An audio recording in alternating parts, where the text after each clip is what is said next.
एक राजा था जिसके यहां बेटा पैदा नहीं हो रहा था। उसे किसी तांत्रिक ने सलाह दी कि आप ही के राज्य में किसी छोटे बच्चे की बलि चढ़ा दीजिए, अगले 1 साल में आपके यहां बेटा पैदा हो जाएगा। राजा ने ऐसा ही किया। अगले ही दिन ऐलान करवा दिया कि जिस घर से बच्चा दिया जाएगा उस घर को ढेर सारा धन दिया जाएगा। राजा का यह ऐलान एक गरीब परिवार ने सुना तो अपने घर के सबसे छोटे बच्चे को भेज दिया कि यह बच्चा हमारे किसी काम का नहीं, इसे रख लो।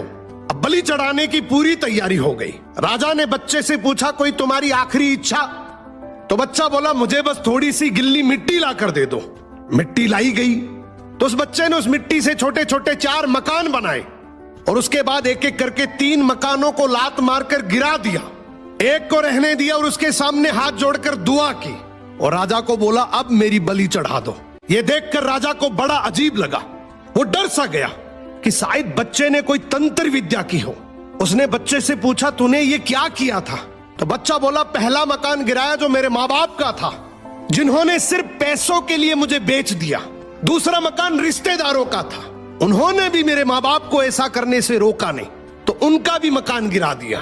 तीसरा राजा जी आपका तो काम है लोगों की रक्षा करना, लेकिन आप भी अपने लालच के लिए रक्षक से भक्षक बन गए।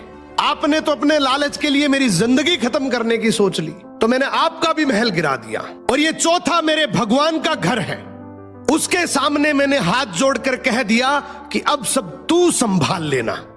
राजा ने बच्चे की बात सुनी तो आंखों में आंसू आ गए और गहराई से सोचा कि किसी हंसती खेलती जिंदगी को खत्म करके मुझे बेटा मिल भी गया तो मेरे किस काम का, क्योंकि मेरे राज में न्याय की भूल हो सकती है लेकिन उस ऊपर वाले की डायरी में गलती की कोई गुंजाइश नहीं है। राजा ने रोते हुए बच्चे को गले लगा लिया और बोला, आज से तू ही मेरा बेटा है। इस कहानी का मतलब है कि दुनिया के सामने झुकने से कुछ नहीं होगा, क्योंकि दुनिया अपने मतलब के लिए कुछ भी कर सकती है। झुकना है तो उस भगवान के सामने, जिसके सामने झुकने से तुम्हारा कोई कुछ नहीं बिगाड़ सकता।